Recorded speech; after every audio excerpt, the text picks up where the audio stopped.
Hey, if you're suffering with PCOD or PCOS, yes, this video is for you. ഈ കണ്ടീഷനിലൂടെ പോകുന്നതിൽ ഒരു 100-90% പേരും ഏറ്റവും കൂടുതൽ നേരിടുന്ന പ്രശ്നം എന്ന് പറഞ്ഞാൽ അണ്ടർആം ഡാർക്ക്നെസ്സും നെക്ക് ഡാർക്ക്നെസ്സും ആയിരിക്കും. അതിൽ അണ്ടർആം ഡാർക്ക്നെസ്സിന്റെ ഒരു സൊല്യൂഷൻ ആയിട്ടാണ് ഞാനിപ്പോൾ വന്നിരിക്കുന്നത്.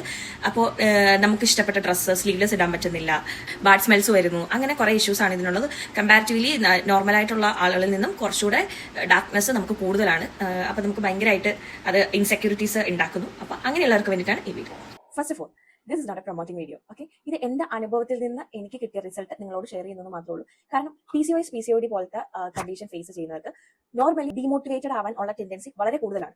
അതായത് ഞാൻ എന്ത് ചെയ്താലും എത്ര ട്രീറ്റ് ചെയ്താലും എങ്ങനെയൊക്കെ കെയർ ചെയ്താലും എന്റെ ഡാർക്ക്നെസ് പോകില്ല എന്നുള്ളൊരു സ്വന്തമായി ഡീമോട്ടിവേറ്റ് ചെയ്യപ്പെടാൻ കൂടുതൽ പ്രോബബിലിറ്റി കൂടുതലുള്ള ആൾക്കാരാണ് ഇങ്ങനെയുള്ളവർ. അതിലൊരാളാണ് ഞാൻ. സ്വന്തമായി ഡീമോട്ടിവേറ്റ് നല്ല രീതിയിലുണ്ടായിരുന്നു. സോ ഇപ്പൊ ഞാനത് കുറച്ച് വർഷമായിട്ട് മാറുന്നുണ്ട്. കാരണം എന്റെ കെറിയർ ഞാൻ വേറെ ഹു കേസ്. അപ്പോൾ പ്രൊഡക്റ്റ് കാണിക്കാം. പ്രൊഡക്റ്റ് നിങ്ങൾക്ക് എല്ലാവർക്കും സുപരിചിതമാണ്. ബോഡി വൈസിന്റെ അണ്ടർആം റോൾ ഓൺ ആണ്. ഇത് എന്റെ ഫ്രണ്ടാണ് എനിക്ക് സജസ്റ്റ് ചെയ്ത് തന്നത്. ഇതിൽ 6% AHA BHA ഉണ്ട്. ട്രസ്റ്റ് മീ ഗൈസ്, എനിക്ക് നല്ല രീതിയിൽ വർക്കായി. ഞാൻ PCOS കണ്ടീഷനുള്ള ഒരു പേഷ്യന്റ് ആണ്. സോ എനിക്ക് ഇത് വർക്കായി. നിങ്ങൾക്കും വേണമെങ്കിൽ ട്രൈ ചെയ്യാം. നമ്മൾ ട്രൈ ചെയ്യാതിരുന്നത് കൊണ്ട് നമുക്ക് അവിടെ കൂടുതൽ ഡാർക്ക്നെസ് വരണം എന്നില്ലല്ലോ. എനിക്ക് മൊത്തം 5 ഷെയ്ഡ്സ് ഡാർക്ക്നെസ് ഉണ്ടായിരുന്നു. അതിൽ 3 ഷെയ്ഡ്സ് ഇപ്പൊ കംപ്ലീറ്റ്ലി ക്യൂർ ആയിട്ടുണ്ട്.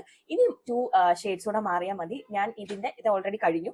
ഇതിന്റെ സെക്കൻഡ് ബോട്ടിൽ ഇപ്പൊ ഞാൻ ഓർഡർ ചെയ്തിട്ടുണ്ട്. ഇവർ തന്നെ ഇതിന്റെ ഫസ്റ്റ് എഡിഷൻ ആണിത്. ഇതിന്റെ സെക്കൻഡ് കുറച്ചുകൂടെ അഡ്വാൻസ് ലെവൽ ഇപ്പൊ അവർ ഇറക്കിയിട്ടുണ്ട്. ബോഡി വൈസിന്റെ അണ്ടർആം AHA BHA 6% എനിക്ക് തോന്നുന്നത് അതിന്റെ percentage AHA BHA percentage level കുറച്ചുകൂടെ കൂടുതലാണെന്ന് തോന്നുന്നു.